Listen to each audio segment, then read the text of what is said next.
The summer of 1831 burned across Harrow Plantation like divine punishment. The air hung thick and wet, clinging to skin like a second layer of sweat-soaked cloth.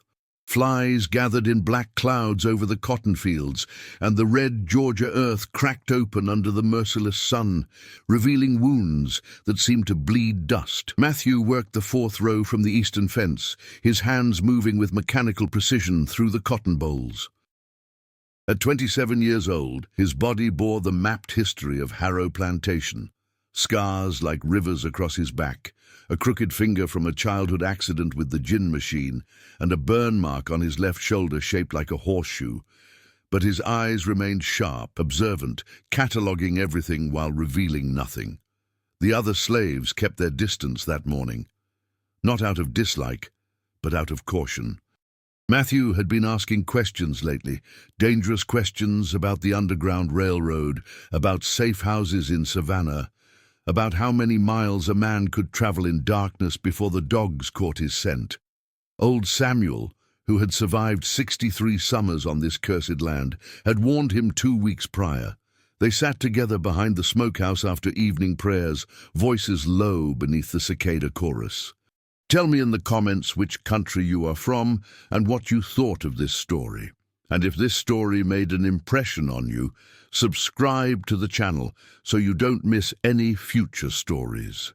Boy, you got freedom fever, Samuel wheezed, his ancient hands trembling as they packed tobacco into a carved pipe. I seen it before. Seen it in your daddy's eyes too, right before they sold him downriver. That fever don't cool down. It only burns hotter till it consumes you whole or sets you free. And freedom. He paused, smoke curling from his nostrils like dragon's breath. Freedom got a price that most can't pay and still call themselves human afterward. Matthew had listened in silence, the way he always did, absorbing every word like parched ground, drinking rain. But the seed was already planted, roots digging deep into his consciousness where neither whip nor warning could reach. The overseer, Silas Crow, watched from horseback at the field's edge. A tall man with sun-weathered skin and eyes the color of dirty ice, Crow took particular pleasure in his authority. He wore it like armor, reinforced by the pistol at his hip and the coiled bullwhip hanging from his saddle. His shadow fell long across the rows, and wherever it touched, backs bent lower, hands moved faster. But Crow's attention that morning fixed entirely on Matthew. 2 nights earlier, a slave girl named Ruth had disappeared. 15 years old, light-footed as a deer, she had simply vanished between the quarters and the main house. No dogs raised alarm.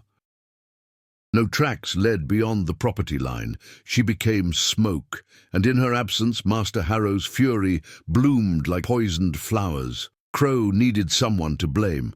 Matthew, with his quiet intelligence and careful questions, became the convenient answer. "You there!" Crow's voice cut through the humid air like a blade. "Matthew, front and center, boy!" The field fell silent.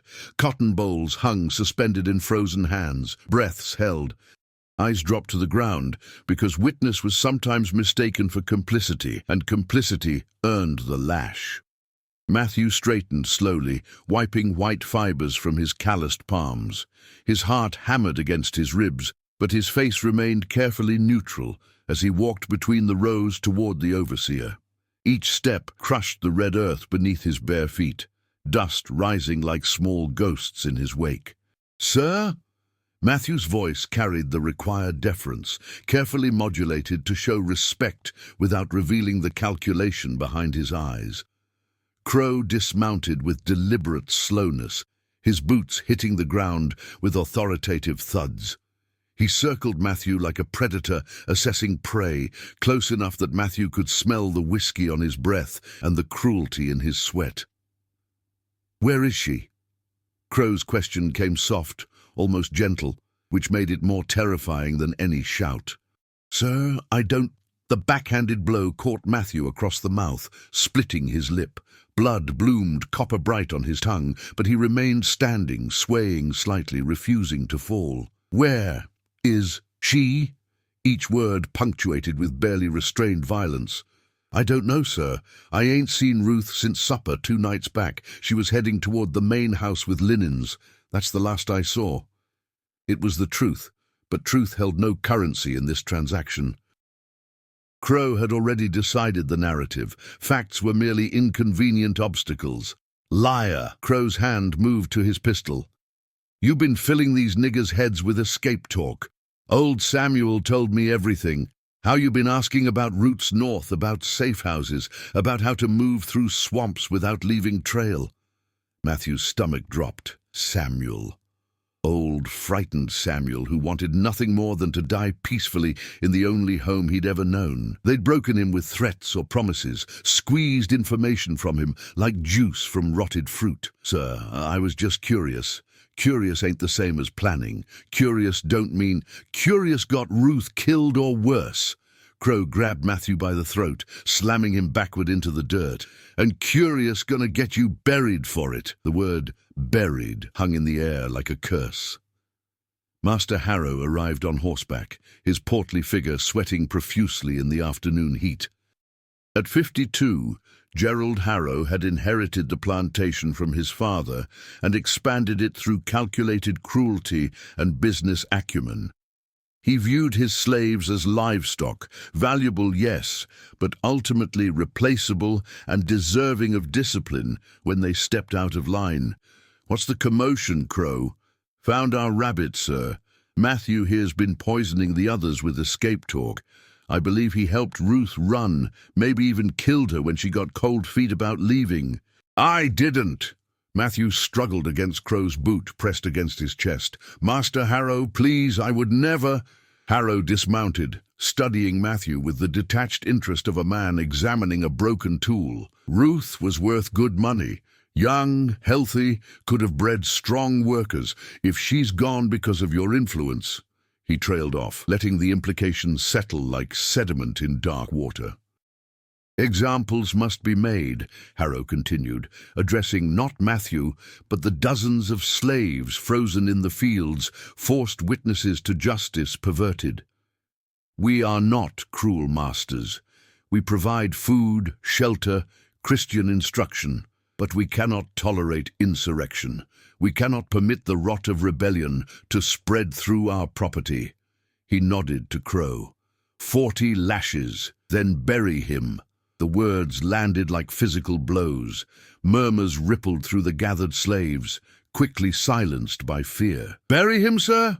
Even Crow seemed surprised by the severity. You heard me, alive, 6 feet down like any corpse. Let him contemplate his sins in darkness. If God sees fit to deliver him, the earth will reject him. If not, Harrow shrugged. Then we have our answer about his guilt. They tied Matthew to the whipping post outside the barn, a thick oak column darkened by decades of blood and tears. His shirt was torn away, exposing the landscape of old scars that would soon be covered by new ones. The first lash fell with a crack like breaking bones. Matthew bit down on the leather strap they'd shoved in his mouth, refusing to give Crow the satisfaction of screams. But by the 10th stroke, his resolve crumbled. By the 20th, his voice had gone hoarse. By the 40th, he'd descended into a place beyond pain, where body and consciousness separated like oil and water. They cut him down, and he collapsed like a puppet with severed strings. Blood painted the dust beneath him in abstract patterns that looked almost beautiful in the dying sunlight.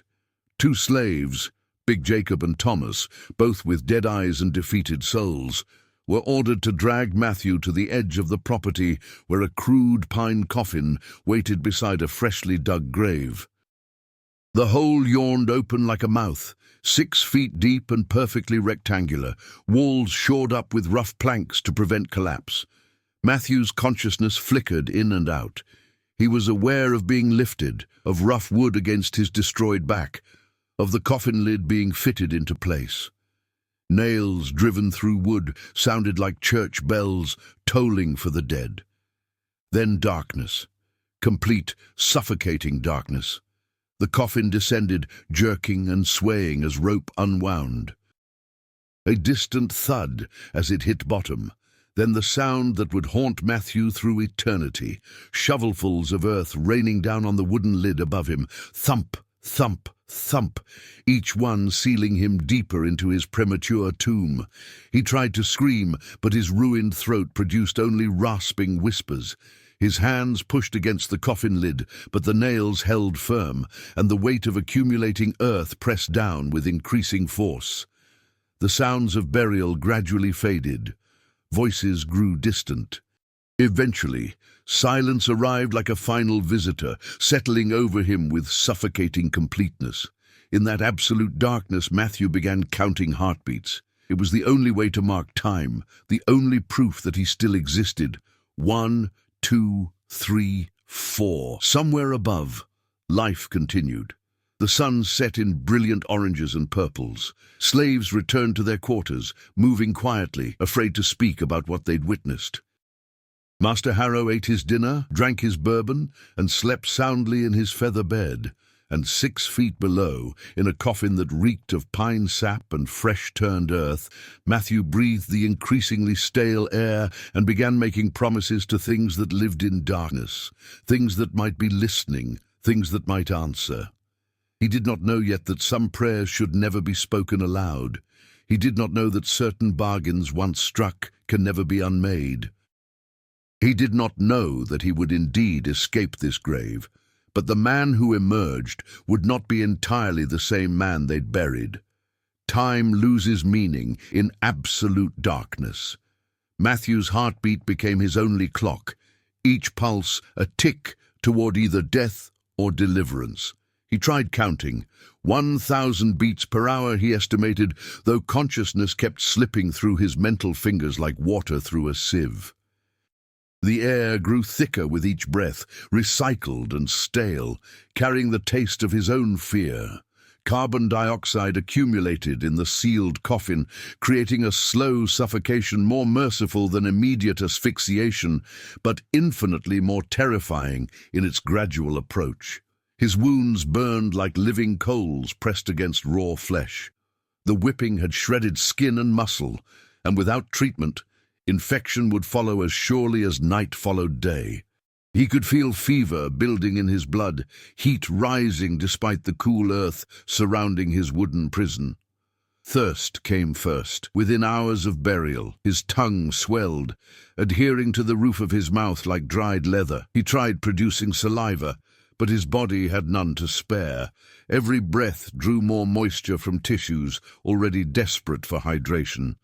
Then came the hallucinations, in the darkness behind his eyelids, for there was no difference between eyes open or closed in this absolute black.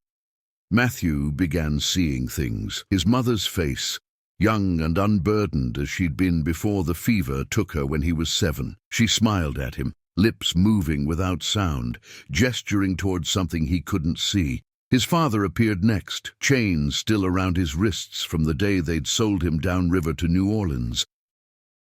"You got to dig, boy," his father's ghost whispered. "Can't wait for miracles. God helps them who help themselves." But Matthew couldn't dig. His hands, pressed against the coffin lid mere inches above his face, had no leverage, no room to maneuver. The nails driven through the wood had been sealed with the weight of 6 feet of earth. This coffin was designed to keep the dead contained and the living imprisoned. Panic attacks came in waves. His breath would accelerate, consuming precious oxygen, heart racing, until he forced himself into meditation techniques old Samuel had taught him years ago. "When the fear gets too big," Samuel had said, "you make yourself smaller. Sink down inside yourself till you're just a tiny spark in the darkness. Let the fear rage around you while you stay small and safe." Matthew practiced this now, retreating into the deepest chambers of his mind while his body suffered above. In that interior space, he found unexpected reserves of strength, ancestral memories that weren't quite his own. He saw the middle passage, hundreds of bodies chained in a ship's hold, darkness and stench, and the sounds of dying. He saw his grandmother's grandmother, whose name had been lost to time, who had survived that crossing and lived to see American soil. He saw older things still. African plains beneath ancient stars. Ceremonies around fires that burned with colors unknown in this new world. Elders speaking to spirits that moved between worlds like fish through water. Matthew. A voice that wasn't his father's, wasn't his mother's, wasn't anyone he recognized. It came from below, from beneath the coffin, from somewhere in the earth itself. Matthew, are you ready to make bargain? Who's there? His voice came out as a croak, barely audible even to his own ears. I am the one who listens when the world stops listening. I am the one who offers choice when all choices seem gone. I am old as soil, patient as stone, and I am hungry. Hungry for what? What do all hungry things want? To be fed, to be remembered, to be acknowledged. Your people knew me once before they were stolen across water.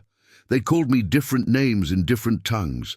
But here, in this new land soaked with suffering, I have grown fat on sorrow. And now I offer you same choice. I offer all who find themselves swallowed by earth. Die here forgotten, or live as witness to pain that bought your breath.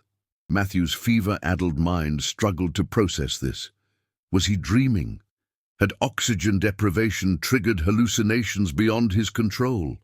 Or was something genuinely speaking to him through the medium of soil and roots? I don't understand. You will. But first you must answer, do you want to live? Yes.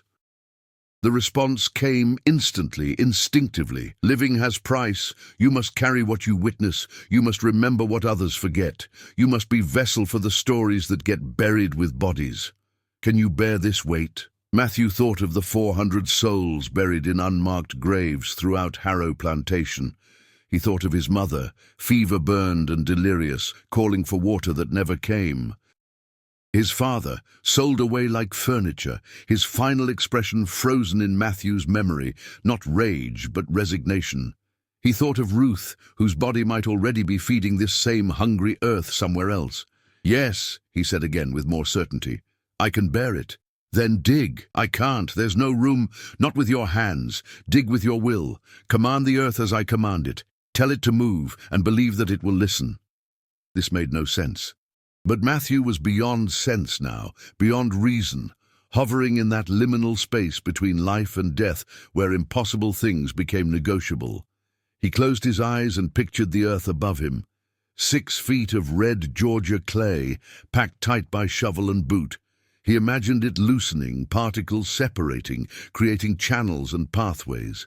He imagined himself not as buried but as planted, a seed pushing toward light. Move, he whispered. Nothing happened.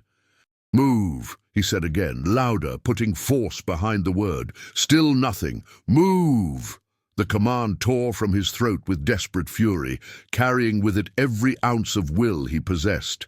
And the earth listened. He felt it first as a shifting sensation, subtle as a sleeping body adjusting position.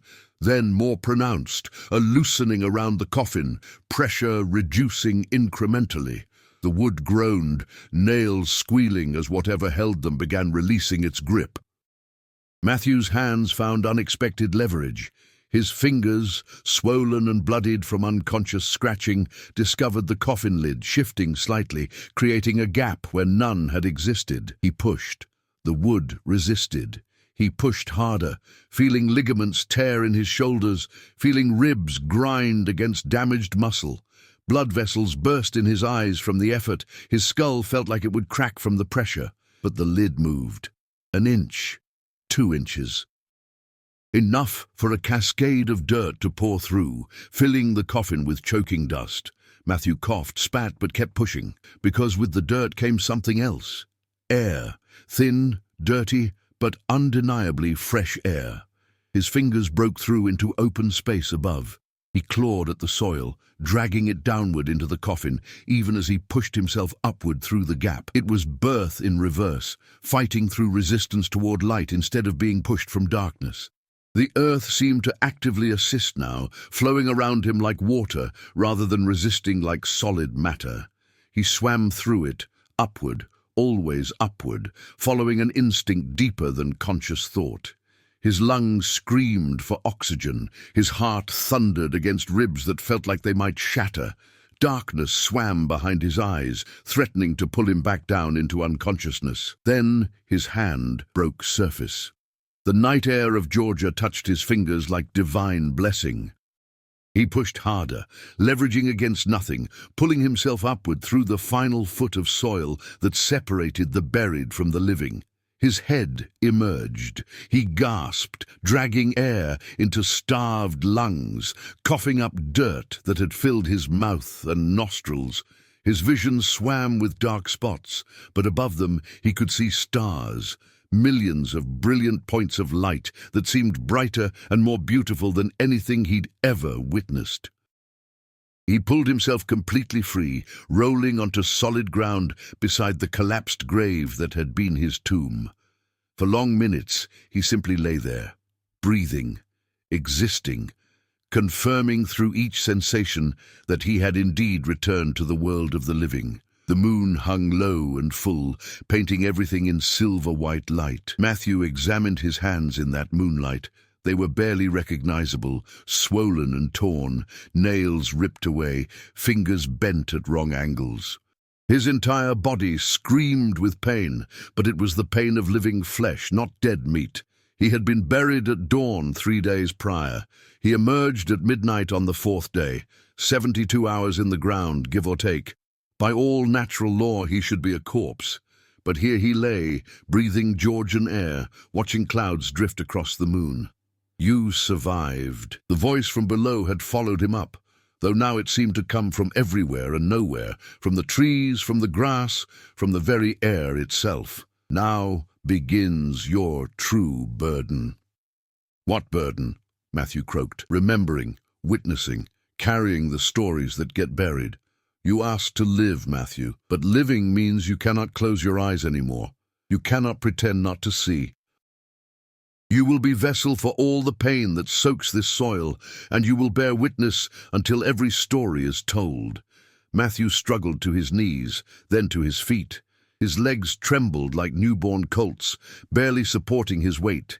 His back felt like it had been flayed open, which it had, and his throat burned with each breath. But he was standing. Against all odds, all logic, all natural law, he was standing. In the distance, perhaps a quarter-mile away, the plantation buildings hulked against the horizon. Candlelight glowed in a few windows. Life continued there, unaware that death had been reversed just beyond the tree line. Matthew looked down at the collapsed grave, at the coffin visible in the disturbed soil, lid hanging askew like a broken jaw. Then he looked at his hands, instruments that had achieved impossible things. "What am I now?" he asked the night. The voice, when it answered, carried weight of ancient stones and deep waters. "You are what you have always been, a man. But now you are man with debt, and debt must always be repaid." Matthew began walking toward the plantation, each step an agony of torn muscle and damaged bone. But he walked. He would reach the quarters. He would show himself to those who had buried him. And then he would begin understanding what price he'd agreed to pay for his impossible resurrection. Behind him, the earth over his grave continued to shift and settle, as if breathing, as if something beneath remained awake and watching, as if the bargain had only just begun. Matthew walked through the night like a man emerging from a fever dream, each step confirmation that his body still obeyed the basic commands of will and muscle. The moon illuminated his path with cold clarity, casting shadows that seemed to reach for him with skeletal fingers. The slave quarters materialized ahead, a cluster of rough-hewn cabins, arranged in rows like tombstones in a cemetery. Smoke no longer rose from chimneys. The fires had been banked hours ago. The entire plantation slept, oblivious to the resurrection occurring just beyond their awareness. Matthew's bare feet made no sound on the packed earth. He moved like a ghost, substantial, but somehow not quite connected to the physical world. His shadow stretched long and thin behind him, darker than the surrounding darkness, as if it had absorbed something from the soil that birthed him. He reached the first cabin and paused, suddenly uncertain. What would he say? How could he explain what had happened when he himself didn't fully understand? The voice in the earth had spoken of debts and witnessing, of carrying stories, but the specifics remained maddeningly vague. A dog barked in the distance. One of Master Harrow's hunting hounds kept chained near the main house. The sound triggered a memory, those same dogs baying as they dragged Ruth's sister through the quarters 6 months ago, punishment for stealing a chicken to feed her dying child. The girl had survived the whipping, but lost something essential in her eyes, some light that never reignited. Matthew blinked, and the memory vanished, but it left residue, emotional weight that settled in his chest like a stone. Was this what the voice meant? Would he now carry every trauma, every injustice, every moment of suffering that had occurred on this blood-soaked land? He continued walking, passing between the cabins toward the one he'd shared with 3 other men before his burial. The door hung slightly ajar, which was unusual. They kept it latched at night to prevent animals from entering. Matthew pushed it open slowly. The hinges creaked like crying children, but the sound didn't wake the occupants. 3 bodies lay on the rough sleeping platforms built along the walls. Big Jacob, Thomas, and a new man Matthew didn't recognize, probably brought in to replace him. But there, in the corner where Matthew's own sleeping platform had been, sat old Samuel. The ancient man was awake, sitting upright with his back against the wall, eyes fixed on the open doorway, as if he'd been expecting someone. Their gazes met in the darkness. Samuel's mouth opened, but no sound emerged. His eyes widened until white showed all around the dark irises. One gnarled hand rose slowly, trembling, to make a sign against evil that Matthew recognized from African traditions Samuel claimed to have forgotten. "It's me," Matthew whispered, his voice like wind through dried corn husks. "It's still me, Samuel." "No." Samuel's voice cracked like breaking pottery. "No, what you are ain't what went into that ground. I seen men die before. I seen them buried. And I ain't never seen one walk back after 3 days in the earth." Matthew stepped into the cabin, and Samuel flinched as if struck. The movement woke Big Jacob, who sat up groggily, rubbing sleep from his eyes. "What's all the—" Jacob's words died in his throat as he saw Matthew, the massive man who had once killed a wild boar with his bare hands, pressed himself against the wall as if trying to pass through it. "Sweet Jesus," Jacob breathed. "Sweet Jesus, he's come back." Thomas woke next, then the new man. Within seconds, all 4 were awake and staring at Matthew with expressions mixing terror, awe, and something close to religious ecstasy. "How?" Thomas finally managed. "How is this possible? We buried you. I helped carry the coffin. I heard them throw dirt on top. How are you standing here?" Matthew moved to the center of the cabin, into the thin shaft of moonlight that fell through the gap in the roof. The light revealed his condition more fully, the torn flesh, the dirt-caked wounds, the fingers bent at impossible angles. He looked like something that had fought its way out of hell itself. "I don't know," Matthew said honestly. "I woke in darkness. I dug. The earth moved for me.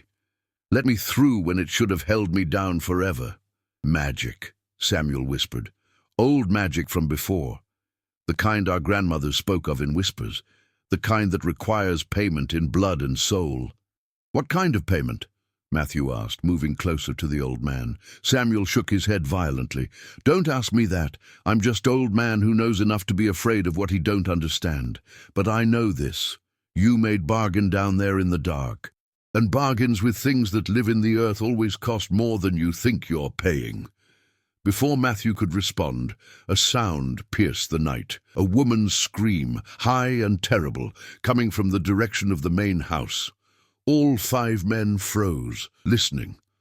The scream came again, followed by shouting, then the rapid sound of running feet. "Something's happened," Big Jacob said, moving toward the door, but Matthew held up his ruined hand, stopping him.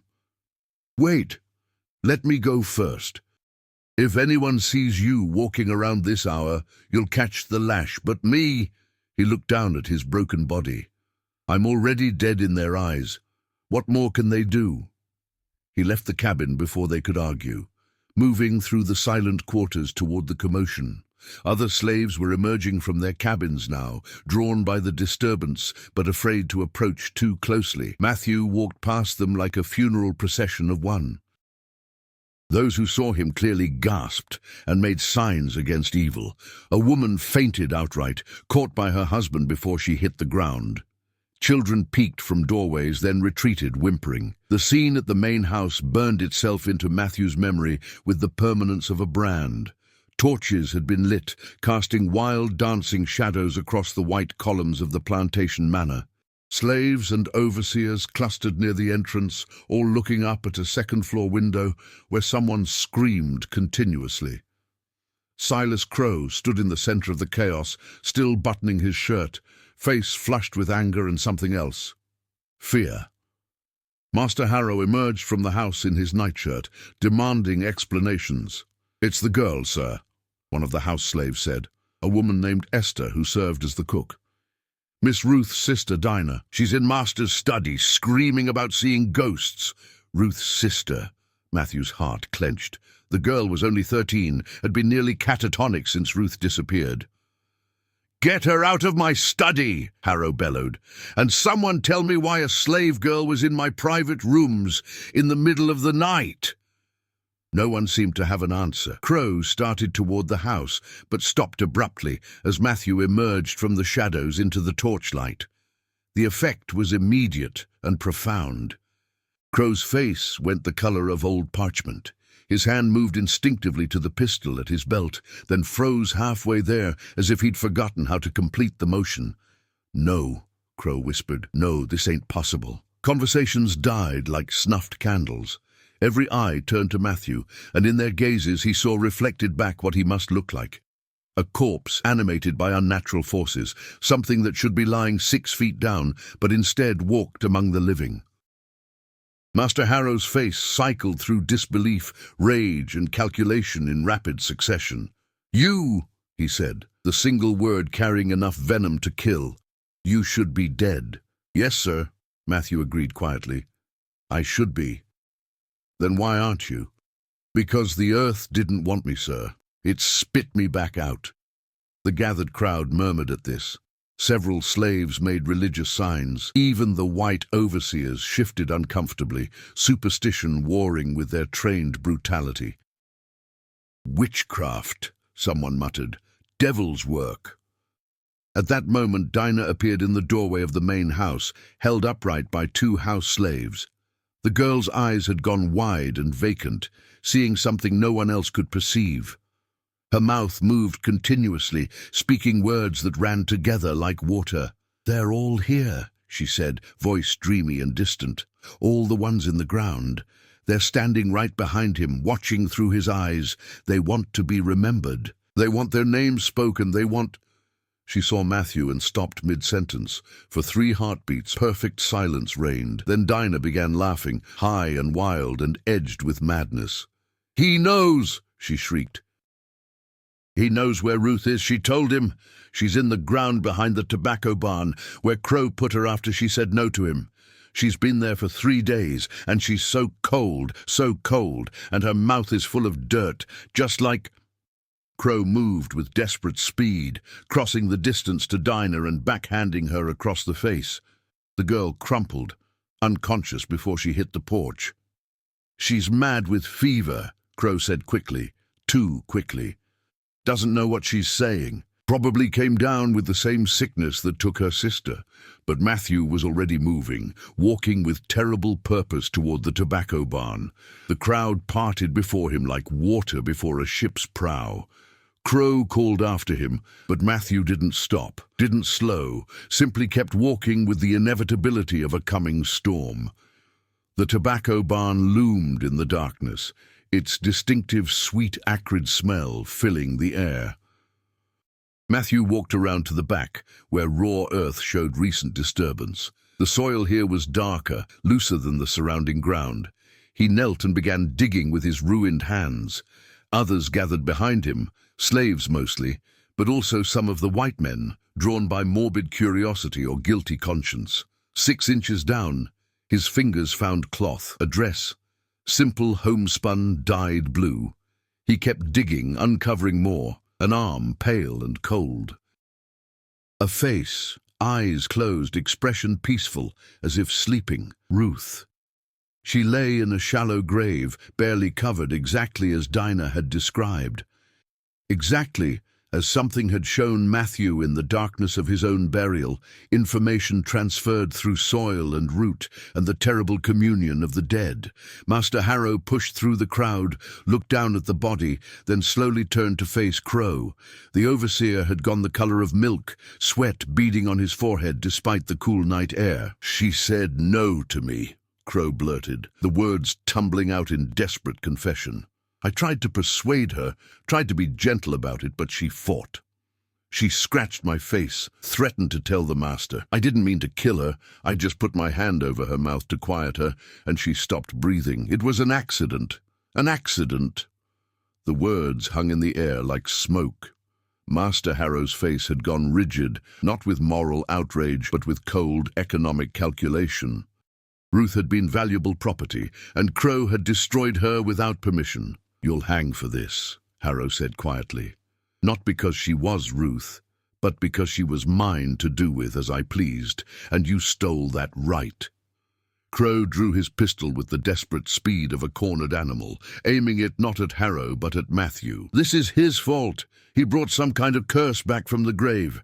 He made the girl speak. He's the devil's instrument." The gun fired, the report deafening in the confined space. The bullet took Matthew in the chest, punching through flesh and bone, spinning him backward to land hard in the dirt beside Ruth's grave. For a moment, everything stopped. Matthew lay on his back, staring up at stars that seemed to be receding, dimming. He felt the blood pumping from the wound, felt his heart stuttering, trying to maintain rhythm but failing. "This is it," he thought with strange calm. "I survived the impossible, only to die the mundane way, shot like a dog." But then he felt it. The earth beneath him, warm and alive, pulsing with the same energy that had let him dig free of his grave. And with that pulse came voices, hundreds of them, thousands, every soul that had died on this plantation speaking in chorus. "Not yet. Your debt is not paid. Your witness is not complete." The bullet wound in his chest began to close, not healing exactly, but sealing itself, flesh knitting together with visible speed that defied every law of nature. The blood flow stopped. His heart found rhythm again. His lungs inflated with air that tasted of soil and rain. Matthew sat up slowly, and the gathered crowd drew back as one, a collective gasp of horror and awe. Even Crow lowered his pistol, the weapon trembling in his grip. "What are you?" Crow whispered. Matthew looked at the overseer, and when he spoke, his voice carried harmonics that weren't quite human, undertones of wind through graves and roots growing through bones. "I am witness. I am remembrance. I am every story you tried to bury." He stood, and the crowd parted before him. He walked to where Dinah lay unconscious on the porch and lifted her gently, cradling her as if she weighed nothing. "She needs rest," he said to the house slaves, "and protection. What she sees is true, and truth is dangerous in places built on lies." He carried the girl toward the slave quarters, and no one tried to stop him. Behind him, he heard Harrow ordering Crow seized, heard the overseer's protests dissolving into sobs. But Matthew's attention had already moved elsewhere, because with each step he felt them. The dead of Harrow Plantation, pressing close, whispering their stories, begging to be remembered. They clung to him like morning dew, and he understood now what burden he'd agreed to carry. He was not just alive, he was vessel, he was archive, he was the living memory of every injustice, every cruelty, every stolen life that this land had consumed, and his work was just beginning. 3 weeks passed like fever dreams after Matthew's resurrection. The story spread through the slave communities of Georgia like wildfire through dry grass, each retelling adding new embellishments, transforming fact into legend. They said he couldn't be killed. They said he spoke with the voices of the dead. They said he could command the earth itself to swallow his enemies. Most of it was exaggeration, but not all. Matthew discovered his new abilities gradually, the way a child learns to walk, through trial, error, and instinct. He found he could sense disturbances in the soil, could feel where bodies had been buried and how long they'd rested. He could press his palm to the ground and know the history written there in layers, reading violence and sorrow like others read books. The night visions came every time he slept, which made sleep something to be feared rather than welcomed. He would close his eyes and immediately be pulled into memories that weren't his own. A woman beaten to death for breaking a plate, a man castrated for looking too long at the master's daughter, children sold away from mothers who wailed until their voices gave out. Each morning he woke with tears on his face and names on his lips, compelled to speak them aloud, to confirm that these people had existed, had suffered, had mattered. Sarah Jenkins died 1807, childbirth complications from rape. Nzai Moses Wright died 1815, hung for stealing bread. Little Thomas, no last name recorded, died 1823, kicked by a horse and left untreated. He said the names during morning prayers, during evening gatherings, during the brief moments when slaves could claim their own time. The others began to understand. Matthew had become living memorial, walking testament to the price of their bondage. But remembering, Matthew learned, was not passive activity. Memory had weight, had consequences, had power that moved through the world like ripples from a stone thrown in still water. Silas Crowe was hanged on a Tuesday morning, not for murdering Ruth, but for destroying Master Harrow's property without permission. They erected gallows in sight of the slave quarters, turned execution into spectacle and warning. The slaves were forced to watch, to witness what happened to those who overstepped, regardless of color. Matthew stood at the front of the gathered crowd, Dinah beside him. The girl had not spoken since the night of revelation, communicating only through gestures and expressions. But she'd attached herself to Matthew like shadow to light, following him everywhere, as if proximity to him provided protection from the visions that haunted her. Crowe mounted the gallows with defiance in his eyes, refusing the hood they offered. His gaze found Matthew in the crowd and held it, pouring hatred across the distance between them. "You did this!" Crowe shouted, voice carrying across the assembled witnesses. "You and your devil magic! I was doing the Lord's work, keeping order, maintaining proper boundaries, and you corrupted it all with your unnatural—" The trapdoor opened. Crowe dropped. The rope snapped taut with a sound like breaking branches. His neck didn't break cleanly. He dangled and kicked for nearly 3 minutes before finally going still. Face purple, tongue protruding, eyes bulging with accusation that even death couldn't erase. Matthew felt nothing watching it. Not satisfaction, not grief, not vindication, just the same hollow weight he'd been carrying since clawing out of his grave, growing heavier with each story added to his burden. That night, Crowe's body was cut down and buried in unmarked ground, beyond the slave cemetery, in soil designated for those unworthy of Christian burial. Matthew knew because he felt it happen, felt the earth accept another story, another weight. He waited until midnight, then walked to where they'd interred the overseer. The guards had long since left, confident that no one would disturb a body buried in disgrace. Matthew knelt beside the fresh grave and pressed both palms flat against the soil.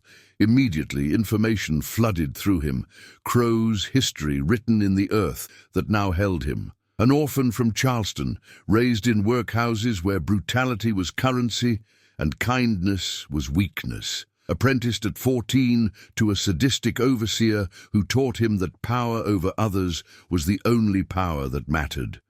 A man who'd never known gentleness, who'd learned to mistake cruelty for strength. It didn't excuse what Crowe had done, but it explained. And explanation, Matthew was learning, was also part of witnessing. I see you, Matthew whispered to the grave. I see what made you. I see what you became, and I'll remember it all, the good and the bad together, because truth ain't never simple. The soil beneath his hands trembled slightly, acknowledging the recognition. This was the debt the voice had spoken of, not vengeance, but witness. Not forgetting the perpetrators, but remembering them completely, in all their damaged humanity. Matthew stood and walked back toward the quarters, Dinah materializing from the shadows to follow. The girl's silence had become comfortable companionship, and Matthew found himself speaking to her as if she might answer, knowing she listened even when she couldn't respond. I understand now, he said as they walked, why I came back, why the earth let me through. Too many stories been buried and forgotten, too many lives lived and died without anyone marking they were here. Someone's got to remember. Someone's got to speak the names. Dinah reached out and took his hand, her small fingers curling around his damaged ones. It was the first voluntary physical contact she'd initiated since that terrible night, and Matthew felt the trust implied in the gesture. They were approaching the quarters when a figure emerged from the darkness ahead, old Samuel, leaning heavily on a walking stick, moving with painful slowness. Need to talk to you, Samuel said, voice urgent despite his exhaustion. Need to tell you something about what you're becoming. They moved away from the cabins, into the woods where conversations could happen without witnesses. Samuel settled himself against a large oak, breathing hard, and studied Matthew with eyes that had seen more than most. My grandmother, Samuel began. She was born in Africa, came across on the slave ships when she was just a girl. She told me stories before she died, stories about men like you. They called them keepers in her language, people chosen by the ancestors to remember, to carry history forward when it might otherwise be lost. Chosen how? Matthew asked. By surviving something that should have killed them, by making bargain with forces older than any church or government, by agreeing to carry weight that would crush normal folk. Samuel paused, coughing wetly into his hand. But here's what she never told me, what I had to learn from watching. Keepers don't just remember the past, they become warnings for the future. They're living prophecy, showing people what happens when suffering goes unwitnessed, when pain gets buried instead of acknowledged. I don't understand. You will. Samuel's expression turned grim. Because it ain't just about remembering slaves who died, Matthew. It's about making sure the living understand what built this place, what maintains it, and that understanding, it's gonna cost blood. Before Matthew could ask what he meant, shouts erupted from the direction of the main house. Not screams of terror this time, but angry bellowing, male voices raised in argument. The three of them moved cautiously toward the sound, staying in the tree line, using darkness as concealment. What they saw stopped them cold. Master Harrow stood on his front porch, confronting a group of men Matthew recognized as neighboring plantation owners and local businessmen. Torches turned night to false day, revealing faces twisted with righteous fury. You harboring some kind of demon here, Harrow, one man accused, pointing toward the slave quarters. That thing you got walking around, claiming to have come back from the grave, it's an abomination. It's turning slaves uppity, filling their heads with dangerous ideas. He's my property, Harrow responded, though his voice carried uncertainty. I'll manage him as I see fit. Property don't come back from the dead. Property don't survive bullet wounds. We got reports from your slaves, Harrow. They're saying this Matthew creature is speaking to spirits, calling up the dead, making the ground itself move. The speaker was Josiah Bradford, owner of the adjacent plantation and a man known for particularly savage treatment of his slaves. You need to put that thing down before it spreads whatever curse it's carrying to our properties. Matthew felt Dinah's hand tighten on his, felt Samuel's warning glance. They wanted him to stay hidden, to avoid confrontation, but something deeper compelled him forward, the same force that had let him dig through 6 feet of earth. He walked out of the tree line into the torchlight, and the effect was immediate. Conversation ceased mid-word. Hands moved to weapons. Several men actually stepped backward, faces draining of color. Matthew stood before them unarmed and unashamed, his damaged body on full display. The partially healed bullet wound, the whipping scars, the fingers that would never straighten properly. He was advertisement for their system's cruelty, and his continued existence was testimony they desperately wanted silenced. "Gentlemen," Matthew said, and his voice carried that strange harmonic quality that made it sound like multiple speakers at once. "You seem troubled by my presence." "Troubled?" Bradford spat. "You're an offense against nature, against God. You should be ash and bone in the ground, not walking around spreading your corruption." "I spread only truth, sir. I speak only names of those who came before." "Is truth what frightens you, or is it the accounting that comes with remembering?" "Listen to it," another man shouted. "Listen how it talks back. This is exactly what we feared. Slaves getting ideas above their station, thinking they're equal to white men." Matthew tilted his head, studying them with unblinking intensity. "I think nothing of equality, sir. I think only of memory. But I'm curious, what are you afraid will be remembered about you?" The question landed like a physical blow. Bradford's face went from pale to scarlet in seconds. "I ain't afraid of nothing from the likes of you." "Then why are you here? Why do you care if I speak names of the dead? Why does remembering threaten you so deeply that you ride here in the middle of the night demanding I be destroyed?" "Because you're proof," Bradford shouted, control slipping. "You're proof that we can't control everything, that there's forces we can't master, that maybe, he trailed off, but Matthew finished the thought. "Maybe the cost of what you've built is higher than you're willing to acknowledge." Silence fell heavy as a shroud. In that quiet moment, with torchlight flickering across faces twisted with rage and fear, Matthew saw clearly what he'd become, not just witness to the past, but mirror for the present. His existence forced these men to confront the possibility that their actions had consequences extending beyond mortal law, that cruelty left marks invisible to eyes but permanent in earth and memory.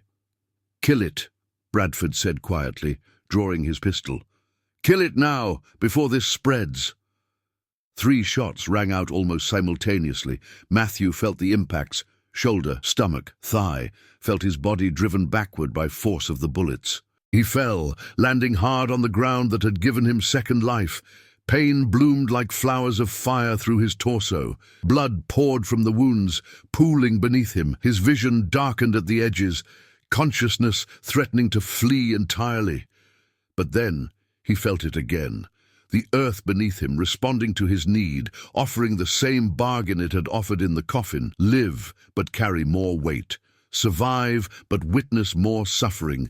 Breathe, but remember everything. "Yes," Matthew whispered through blood-filled mouth. "Yes, I accept." The wounds began closing, not healing, that would come later, but sealing themselves, stemming the blood flow, buying him time to recover. His body had become something other than purely human, sustained by forces older and more patient than those who sought to destroy him. He sat up slowly, and the gathered men recoiled as if confronted with demon rising from hell. Bradford's pistol fell from nerveless fingers. Master Harrow made a sound somewhere between prayer and curse. "You can't kill what remembers," Matthew said, standing on legs that should not support him.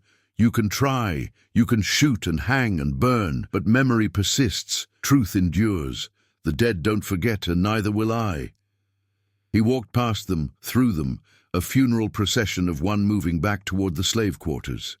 Behind him, he heard Bradford shouting about witchcraft, about demon possession, about the need to burn everything and salt the earth. But Matthew wasn't listening anymore. He was hearing other voices. The chorus of the dead who clung to him like morning dew, whispering their stories, demanding to be remembered. Each bullet wound had made him more permeable to their presence, had thinned the membrane between living and dead until he existed in both worlds simultaneously. Samuel and Dinah met him at the edge of the quarters. The old man's expression was grim, but not surprised. "They'll try again," Samuel said. They'll keep trying until they find a way, because you threaten everything they've built. I know. Matthew pressed his hand against the nearest cabin wall, feeling the stories trapped in the wood. The carpenter who'd built it under Whip's threat, the families who'd lived and died within these walls, the children who'd been born here only to be sold away before they could form lasting memories. But that's why I'm here. To make sure that when this all falls, and it will fall, Samuel, history's got momentum that can't be stopped forever. When it falls, people will remember what it cost to build it. He looked at the old man, at Dinah, at the other slaves emerging cautiously from their cabins, drawn by gunfire and curiosity. I'm going to tell all the stories, Matthew said, every single one. And when I run out of time or voice or breath, I'll write them in the earth itself, so deep that no amount of forgetting can erase them. Thunder rumbled in the distance, though the sky remained clear. The ground beneath their feet trembled slightly, barely perceptible but definitely present, as if something vast and ancient was shifting position, adjusting its weight, preparing for movement after long stillness. The reckoning, Matthew understood, had only just begun. And the debt he'd agreed to pay would be extracted not in his death, but in his endurance. Living long enough to witness everything, to remember everyone, to speak every name that others wanted buried and forgotten. Behind him, in the direction of the main house, he heard Bradford still shouting, still demanding action, still trying to impose control over forces he didn't understand and couldn't contain. But Matthew was done listening to the living. The dead spoke louder, and their stories demanded telling. Winter came to Harrow Plantation like judgment, cold and uncompromising. Frost painted the cotton fields silver white, and bare branches rattled in winds that seemed to carry voices from distant places. The slaves huddled closer to their fires, sharing warmth and whispered stories about the man who wouldn't die. Matthew had become something between prophet and pariah. The other slaves treated him with reverence, tinged with fear, never quite sure whether he was blessed or cursed, whether his presence brought protection or invited disaster. But they listened when he spoke, gathering around him after work to hear the names he'd learned, the stories he carried. He stood before them on a December evening, breath misting in the cold air, and recited his litany of the dead. Benjamin Chase died 1799, infection from untreated wounds. In Martha Collins died 1803, complications from forced breeding. Young Jacob died 1811, buried alive for attempting escape. Each name fell like a stone into still water, creating ripples that spread through the gathered listeners. They nodded recognition, added details, confirmed memories. Together they were building something unprecedented. Collective testimony, oral history preserved through repetition and ritual. But Master Harrow saw it differently. To him, these gatherings represented dangerous organization, the kind of unity that preceded rebellion. He'd already lost one overseer to scandal and execution. He couldn't afford to lose control of his human property. On a morning when frost clung to every surface like crystal skin, Harrow summoned Matthew to the main house. It was the first direct interaction they'd had since the shooting, and Matthew approached warily, aware that he walked into potential trap. The plantation office smelled of tobacco, leather, and old paper. Harrow sat behind an imposing desk, dressed formally despite the early hour, clearly wanting to establish dominance through appearance and setting. "Sit," Harrow commanded, gesturing to a rough wooden chair. Matthew sat, noting the subtle tremor in Harrow's hand as the man poured himself bourbon despite the hour barely past dawn. Fear, Matthew recognized. The master was afraid of him. "You've become a problem," Harrow said without preamble. "Your presence here is disrupting my property's productivity. The other slaves spend more time listening to your ghost stories than working. Neighboring plantations are complaining, saying you're inspiring dangerous ideas in their own niggers." Matthew said nothing, simply watched with those unblinking eyes that had seen things most people spent lifetimes trying to avoid. I'm selling you, Harrow continued. Trader coming through next week, heading to the deep south. Louisiana probably, maybe Mississippi. You'll work the sugar plantations there until you drop, and hopefully whatever demons got hold of you will burn out in that heat. You can't sell what won't stay sold, Matthew said quietly. Wherever you send me, I'll still speak the names, I'll still tell the stories. Geography doesn't change truth. Harrow's face flushed red. You think you're special. You think whatever trick you pulled climbing out of that grave makes you untouchable. You're still a nigger, still property, still subject to my will. I am subject to something older than your will, Master Harrow. Something that was here before your grandfather claimed this land and will be here after your grandchildren are dust.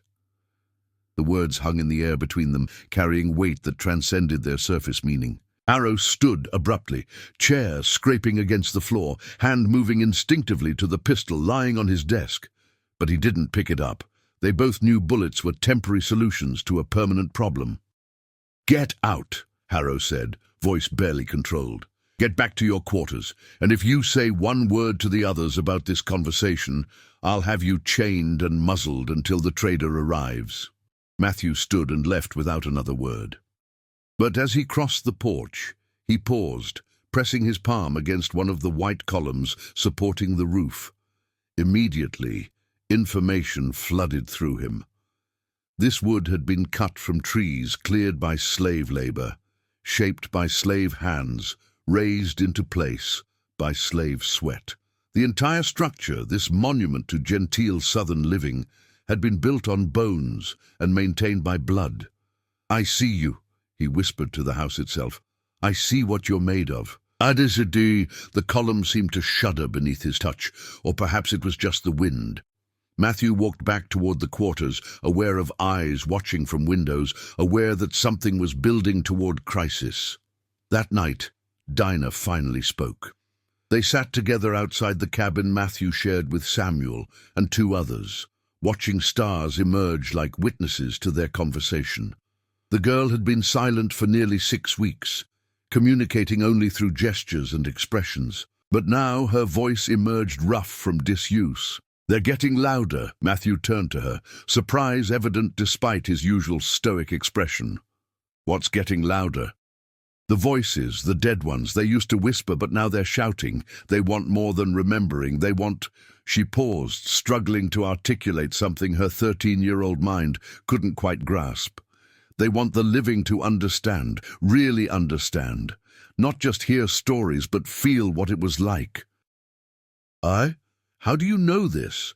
"Because I hear them too. Ever since that night when I said where Ruth was buried, I've heard them all. Your resurrection opened something, Matthew, made the walls between living and dead more permeable. And now they're pushing through, trying to make themselves known." Matthew considered this, connecting it to his own experiences. The bullet wounds had healed, but they'd left more than scars. They'd left openings through which the dead could speak more clearly, channels that grew wider with each injury, each near-death experience. "The master wants to sell me," he told her. "Send me away where I can't trouble his property anymore." "You can't leave."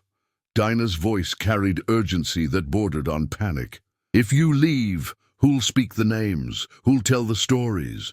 You're the only one who can do this, the only one who survived the Earth's test." "There might be others," Matthew said thoughtfully. "Others who've made similar bargains, who carry similar burdens.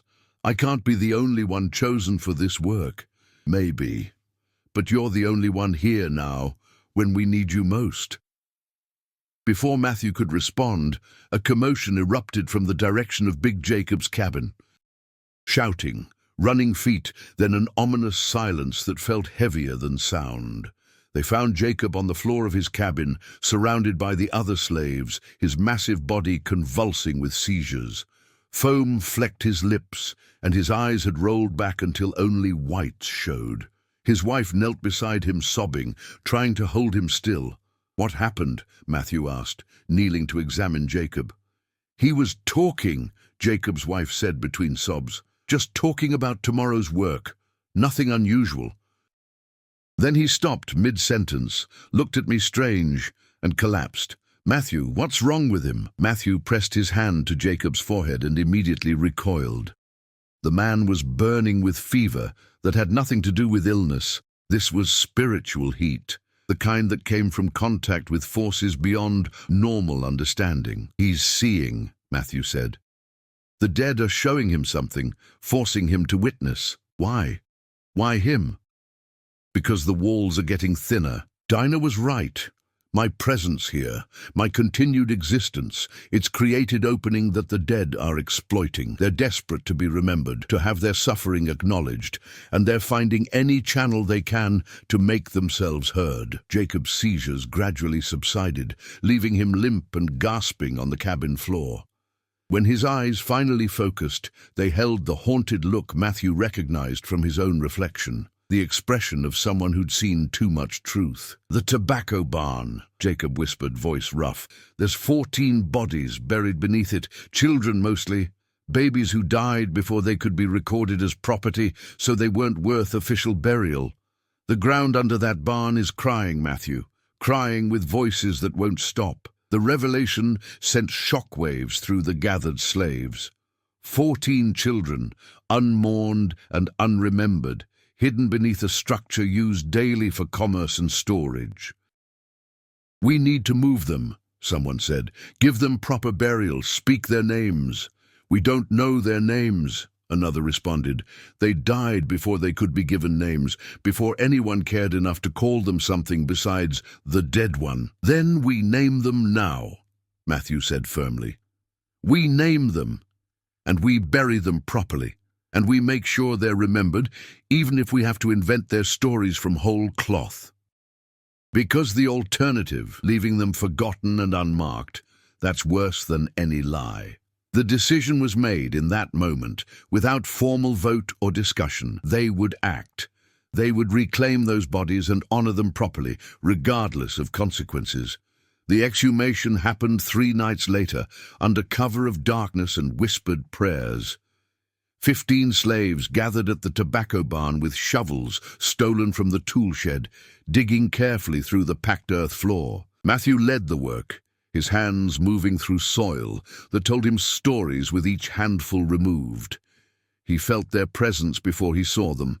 Small bones, fragile as bird skeletons, arranged without care in a communal pit that spoke more eloquently than words about the plantation's regard for slave children's lives. They worked in shifts through the night, removing 14 small bodies, wrapping them in cloth torn from personal garments, treating them with care they'd never received in life. Dinah helped prepare the bodies, her small hands gentle, her silence appropriate to the sacred work. By dawn, they'd created 14 graves in the slave cemetery, each marked with a river stone painted white. And before each grave, Matthew spoke. "We name you Hope, because your parents hoped for better. We name you Justice, because you deserved more than you received. We name you Remembrance, because we will not forget." On and on, through all 14 graves, giving names that carried meaning, that transformed anonymous victims into individuals worthy of mourning. Master Harrow discovered the opened floor of his tobacco barn at mid-morning. His rage was biblical, immediate, and comprehensive. He ordered all slaves assembled in the yard, then began systematic interrogation, demanding to know who had violated his property, who had dared disturb the barn. But the slaves had agreed on their story. They'd heard sounds from the barn at night, investigated, and found the floor already disturbed. Perhaps animals had dug through, or perhaps the earth had shifted naturally. They knew nothing about bodies, nothing about reburial, nothing useful to his investigation. Harrow knew they were lying, but he couldn't prove it, and punishing everyone would reduce his workforce to uselessness. So he settled for threats, for promises of severe consequences if it happened again, for increased patrols and tighter security. But the damage was done. Word spread through the slave network about what had happened at Harrow Plantation, about the man who wouldn't die, about the children reclaimed from forgotten graves, about resistance taking forms that transcended physical rebellion. More importantly, something had shifted in the slaves themselves. They'd acted collectively, they'd honored their dead properly, and they'd survived the master's rage. The fear that had governed their lives for so long had cracked, revealing possibility underneath. 3 days later, the slave trader arrived. A hard-faced man named Calloway, who dealt in what he called problem property. Slaves who were too intelligent, too willful, too damaged to be trusted in normal situations, but still valuable enough to be sold rather than destroyed. Matthew was brought to the main house in chains, not because they feared he'd run, but because Calloway insisted on seeing merchandise properly restrained. The trader circled Matthew like someone evaluating livestock, checking teeth, examining scars, testing muscle tone. "He looks half dead already," Calloway observed. "What makes you think he's worth the price you're asking?" "He's strong as an ox when he works, and he's got carpentry skills," Harrow lied smoothly. "The scars are from an unfortunate incident, but he's healed well, and the chains are just precaution. He's never actually attempted escape, because where would I run, Matthew thought, that the dead wouldn't follow?" The sale was conducted with brutal efficiency. Money changed hands, documents were signed. Matthew's ownership transferred from Harrow to Calloway with no more ceremony than selling a horse. But as Calloway prepared to lead Matthew away, the ground began to tremble. It started subtly, a vibration that might have been mistaken for distant thunder or heavy wagon traffic. But it intensified rapidly, becoming undeniable earthquake that sent both men stumbling, that cracked the ground beneath their feet, that seemed to emanate from everywhere and nowhere simultaneously. The slaves in the quarters felt it and knew immediately what it meant. The dead were objecting. The earth itself was refusing to let Matthew be taken away. "What the hell?" Calloway shouted, trying to maintain his footing as the shaking intensified. Matthew stood perfectly still, chains hanging loose from his wrists, eyes closed, listening to something only he could hear. The dead were speaking in chorus, their voices unified for the first time, delivering message that brooked no argument. "He stays, he witnesses, he remembers. This is his station, his purpose, his debt. No sale, no transfer, no removal. He stays." The earthquake stopped as suddenly as it began, leaving eerie silence in its wake. But in that silence, everyone present understood that something fundamental had changed. Matthew was no longer property that could be bought or sold.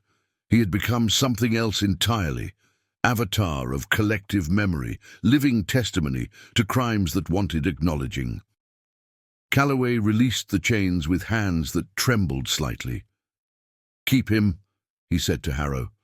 "I don't deal in haunted merchandise." The trader left quickly, as if afraid the ground might open and swallow him. Harrow stared at Matthew with expression mixing hatred, fear, and reluctant respect. "What are you?" Harrow asked, the question that everyone wanted answered. Matthew looked at the plantation owner with eyes that had seen through soil and into the deep places where truth lived beneath comfortable lies. "I am the one who remembers," he said simply. "And remembering, Master Harrow, is the most dangerous thing in the world to men who profit from forgetting." He turned and walked back toward the slave quarters, chains dragging behind him in the dust. Behind him, he heard Harrow shouting for someone to remove the chains, but Matthew didn't stop, didn't acknowledge the command.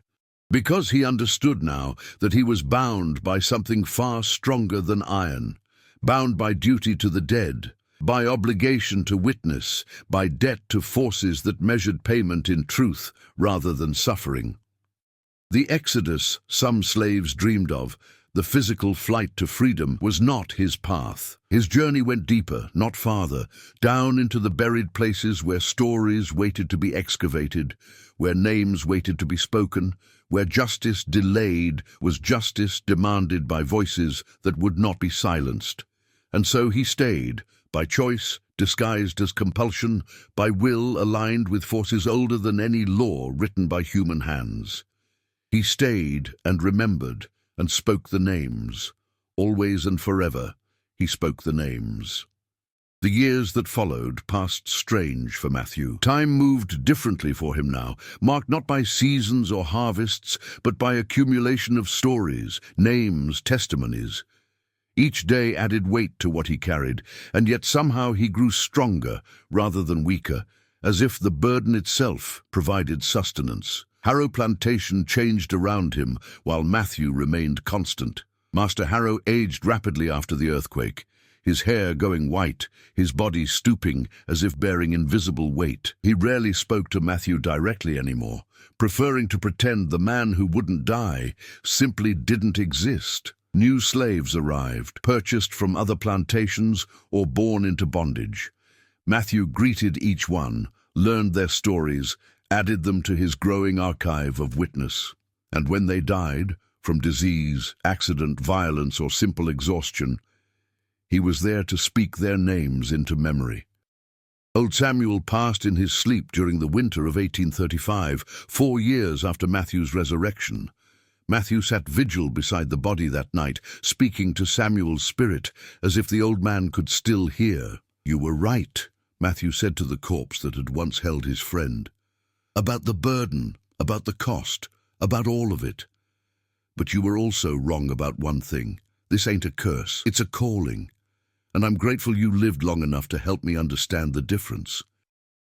He buried Samuel at dawn, speaking the old man's name 3 times to ensure the ancestors knew who was arriving. Then he pressed his palm to the fresh grave and felt Samuel's story join the chorus, one more voice in the symphony of the dead. Dinah grew from girl to young woman under Matthew's protection. She never fully recovered her speech. The visions had damaged something in her mind that couldn't be repaired, but she learned to communicate in other ways.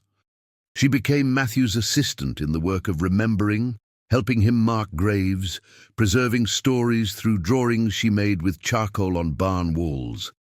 Her images were crude but powerful, stick figures that somehow captured essential humanity, scenes that documented daily cruelties with brutal honesty.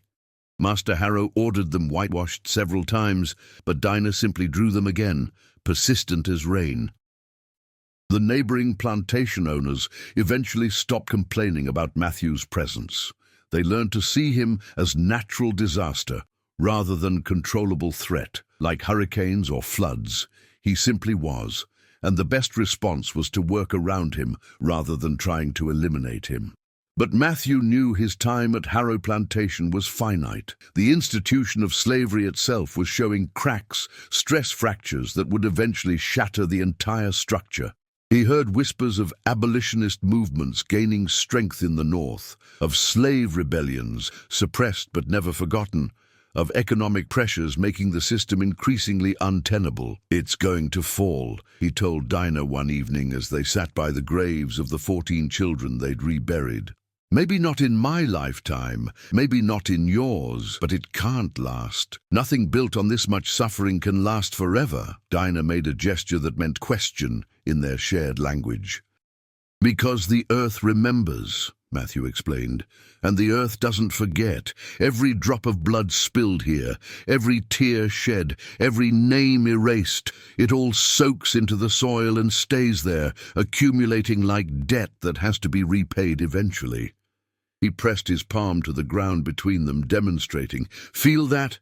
The earth is breathing, in and out, slow like sleeping, but breathing. And with each breath, it's pushing these stories up toward the surface, making them harder to ignore." Dinah placed her small hand beside his larger one, pressing down gently. Her eyes widened, confirming she felt it too, the subtle pulse, the rhythm of something vast and patient, waiting its moment. In 1839, 8 years after his resurrection, Matthew witnessed another impossible thing. A slave named Joshua attempted escape, was caught by dogs and beaten nearly to death as example to the others. They buried him in the same location where Matthew had once been interred, using the same coffin, following the same brutal ritual. 3 days later, Joshua's grave showed signs of disturbance. Matthew was the first to notice. Drawn by sensation, he'd learned to recognize the earth's agitation, the dead's excitement, the sense of something important happening just beneath perception's surface. He arrived at the gravesite as Joshua's hand broke through the soil. The two men's eyes met across the impossible distance between death and life. Joshua's expression held the same confusion, terror, and desperate hope that Matthew remembered feeling during his own emergence. "Breathe," Matthew said, kneeling beside the grave, helping to clear soil away. "Just breathe. You made it. You survived." Joshua pulled himself fully free, collapsing beside the grave, gasping and weeping. Matthew wrapped him in a blanket someone had brought, held him while the trembling subsided, whispered reassurances that made no logical sense, but carried emotional truth. "What happened?" Joshua finally managed. "I remember the burial. I remember the darkness. I remember—" He trailed off, unable to articulate the experience. "You made a bargain," Matthew said gently. "Same one I made. The earth offered you choice. Die forgotten or live as witness. You chose to live. Now you carry the same burden I do." "What burden?" Matthew gestured to encompass not just the plantation, but everything it represented. "Remembering, all of it, every story, every name, every injustice. You're a keeper now, same as me, and the work never ends." Over the following months, Matthew taught Joshua what he'd learned through trial and error, how to manage the visions that came with sleep, how to interpret the stories told through soil and bone, how to speak the names in ways that honored rather than exploited the dead. They became partners in witnessing, two living archives moving through Harrow Plantation, documenting everything, forgetting nothing. Where Matthew had once carried the burden alone, he now had help, and the relief was profound. But with Joshua's resurrection came escalation. The neighboring plantations, already nervous about Matthew, became actively terrified of two unkillable slaves spreading dangerous ideas. They petitioned the state government, claiming Harrow's property represented threat to public order, demanding intervention. The matter reached the governor's office in 1841. An official investigator was dispatched, a scholarly man named Reynolds, who approached the situation with skeptical rationality. Reynolds spent 3 days at Harrow Plantation, interviewing slaves and owners, examining records, investigating the cemetery. He was particularly interested in Matthew and Joshua, studying them like specimens in a museum. "Explain to me," Reynolds said during a long interview, "how you survived burial. Medical science says it's impossible." "Medical science," Matthew responded, "concerns itself with the body. But what happened to me, to Joshua, that concerns the spirit, and spirit operates by different rules. You're claiming divine intervention? I'm claiming the earth itself intervened. The soil, the land, the ground that holds all our stories. It chose to remember us, to keep us, to use us as instruments for its own purposes." Reynolds made notes, expression skeptical. "And these purposes are to prevent forgetting. To ensure that what happened here, all the suffering, all the cruelty, all the casual violence, that it gets recorded, preserved, transmitted forward to future generations who might otherwise pretend it never occurred." That sounds like activism disguised as mysticism. Call it what you want, doesn't change the truth of it. Reynolds completed his investigation, filed his report, and departed. Matthew never learned what the report concluded, but no official action followed. The state government, it seemed, preferred to ignore what it couldn't explain. The 1840s brought increasing tension to the South. Slave rebellions flared and were suppressed. Abolitionist literature circulated despite being illegal. The economic viability of slavery faced mounting challenges. Matthew watched it all with the detached interest of someone who knows how the story ends, even if he can't see all the chapters between. He continued his work, speaking names, marking graves, teaching others how to remember. By 1850, there were 5 keepers at Harrow Plantation: Matthew, Joshua, and 3 others who had survived impossible burials through bargains with forces older than human law. Together, they formed living network of testimony, redundant system ensuring no story could be permanently lost. Master Harrow was 70 years old that year, frail and bitter, clinging to authority that felt increasingly hollow. He knew his world was ending, could feel the foundations crumbling beneath institutions he'd spent his life defending. One evening in late autumn, he summoned Matthew to the main house one final time. The old man sat in his study, surrounded by ledgers, documenting decades of human commerce, looking smaller somehow than he'd been in his prime. "I'm dying," Harrow said without preamble. "Doctor says my heart's failing. Few months at best." Matthew said nothing, simply waited. "I want to know," Harrow continued, voice barely above whisper, "will you remember me? When you speak your names, will mine be among them?" The question carried weight of genuine curiosity, mixed with something that might have been fear or hope or simple resignation. Matthew considered his answer carefully. "I will remember you, Master Harrow, not as saint or demon, but as man who participated in system that damaged everyone it touched. I'll remember what you did and what you failed to do. I'll remember your cruelty and your occasional small kindnesses. I'll remember all of it, because complete truth requires remembering everything, not just the comfortable parts.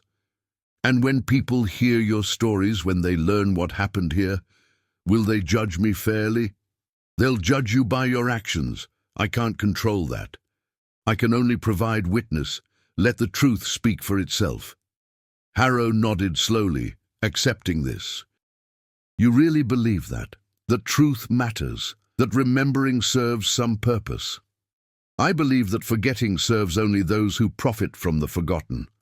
And I believe that the earth itself won't let certain stories die, no matter how deep we try to bury them." The old man smiled bitterly. "The breathing earth, that's what the slaves call it now, isn't it? They say the ground here breathes with the souls of all who died, that you can feel it pulse if you press your hand down and listen." Press your hand down," Matthew invited. "See for yourself." Harrow stared at him for a long moment, then slowly, shakily, lowered himself from chair to floor. He knelt on the expensive carpet, pressed both palms flat against the boards beneath, and closed his eyes.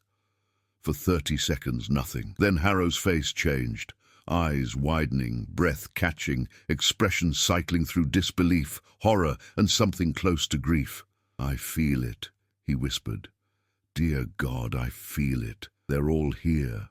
Everyone who died, everyone we buried, everyone we tried to forget. They're right here, just beneath the surface, waiting." "Always waiting," Matthew confirmed. "Waiting to be remembered, waiting for acknowledgement, waiting for the living to finally understand what it cost to build places like this." Harrow pulled his hands away as if burned, struggling back into his chair. Tears ran down his weathered face, the first honest emotion Matthew had ever seen from the man. "I'm sorry," Harrow said, the words inadequate but genuine. "I'm sorry for all of it. I'm sorry I wasn't strong enough to be better, brave enough to break the cycle." "I'll remember that too," Matthew promised. "Your apology, your regret. I'll remember that you finally felt what you'd spent your life trying not to feel." Gerald Harrow died 3 weeks later. They buried him in the family cemetery in an elaborate coffin with a marble headstone. His name was carved deep into stone, preserved for posterity in ways the slaves' names never were. But Matthew spoke Harrow's name too, adding him to the litany of the dead. Because even masters were human, even oppressors carried stories worth remembering. Even the architects of cruelty deserved complete accounting rather than simplified condemnation. The Civil War came in 1861, 30 years after Matthew's resurrection. The fighting never reached Harrow Plantation directly, but the effects rippled outward from distant battlefields: food shortages, economic collapse, the gradual disintegration of slavery's infrastructure. On January 1st, 1863, Matthew stood before the assembled slaves and read them the Emancipation Proclamation that had been posted in the nearby town. His voice carried across the gathering, strong despite his age, clear despite the weight he carried. That by virtue of the power, and for the purpose aforesaid, I do order and declare that all persons held as slaves within said designated states and parts of states are, and henceforward shall be free. The words settled over them like blessing and burden combined. Free. After generations of bondage, after centuries of suffering, after countless stories of pain and resistance, free. But Matthew understood that freedom was beginning, not ending. The physical chains might break, but the psychological ones, the economic ones, the social ones, those would persist for generations. The work of remembering, of witnessing, of speaking names into history, that work would continue long after legal emancipation. As the sun set on that January evening, Matthew walked to the cemetery where he'd been buried 32 years earlier. His original grave was still visible, marked now with a stone bearing a single word: Matthew.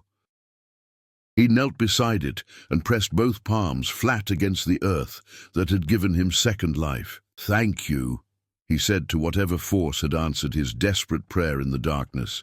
"Thank you for the burden. Thank you for the gift. Thank you for choosing me to remember." The earth pulsed beneath his hands, warm despite the winter cold, alive with stories that refused to die. And in that pulse, Matthew heard response. "You honored the bargain. You carried the weight. You spoke the names. The debt is paid, Matthew. The debt is paid." But even as permission for rest was offered, Matthew knew he wouldn't take it, couldn't take it, because there were still stories untold, still names unspoken, still truths waiting to be excavated from soil that held them like treasure. He stood and looked out over Harrow Plantation, the fields where he'd picked cotton, the barn where he'd been beaten, the quarters where he'd lived and died and lived again. All of it saturated with memory, all of it breathing with the accumulated stories of everyone who'd suffered there. Dinah appeared beside him, now a woman in her 40s, still silent, but still present, still helping him remember. Joshua joined them, then the other keepers, forming circle around Matthew's grave like honor guard or prayer circle. "What happens now?" Joshua asked. Matthew smiled, the expression transforming his scarred face into something almost peaceful. "Now we keep working. We document everything we remember. We write it down, speak it aloud, carve it in stone if necessary, because freedom means nothing if it's not accompanied by memory, because moving forward means nothing if we don't understand what we're moving forward from." He looked at each of them in turn, these other impossible survivors, these fellow carriers of unbearable weight. "We're witnesses. That's our purpose, our calling, our debt to pay. And we witness not to keep alive the pain, but to make sure the lessons aren't lost, to make sure that what happened here never happens again." "And if we're forgotten," Dinah signed, her hands moving in the language they'd developed together. "If our stories die with us?" "They won't," Matthew said with absolute certainty, "because the earth remembers. Even when human memory fails, even when records are destroyed, even when people actively try to forget, the earth remembers. The soil remembers. The ground remembers." He stamped his foot, emphasizing the point. "This earth is breathing. Can you feel it? In and out, slow and steady, like sleeping giant waiting to wake, and with each breath it's pushing these stories upward. Maybe it takes years, maybe decades, maybe centuries, but eventually everything buried rises. Everything forgotten gets remembered. Everything silenced finds voice." As if in confirmation, the ground trembled slightly beneath their feet. not earthquake, just subtle reminder that the earth was indeed alive, indeed listening, indeed participating in their work. The 5 keepers stood in that cemetery as darkness fell, each carrying their burden of memory, each committed to witnessing, each determined to speak names into history until their own voices failed, and even then they knew the work would continue. Because they'd trained others, shared their methods, spread the practice of remembering, the network of keepers would grow, spreading beyond Harrow Plantation, beyond Georgia, beyond the South itself. Wherever there was forgotten suffering, wherever there was buried truth, wherever the dead cried out for acknowledgement, there would be keepers, pressing their hands to the earth, listening to the stories, speaking the names. Matthew looked up at the stars emerging in the darkening sky, the same stars that had witnessed his impossible resurrection so many years before. And he whispered a promise to them, to the dead, to himself. I will remember. Always and forever I will remember. The earth pulsed beneath his feet, breathing its ancient rhythm, carrying within it every story, every name, every truth that human beings had tried to bury and forget. And somewhere deep in that soil, something vast and patient and utterly committed to memory whispered back, "We know, we know."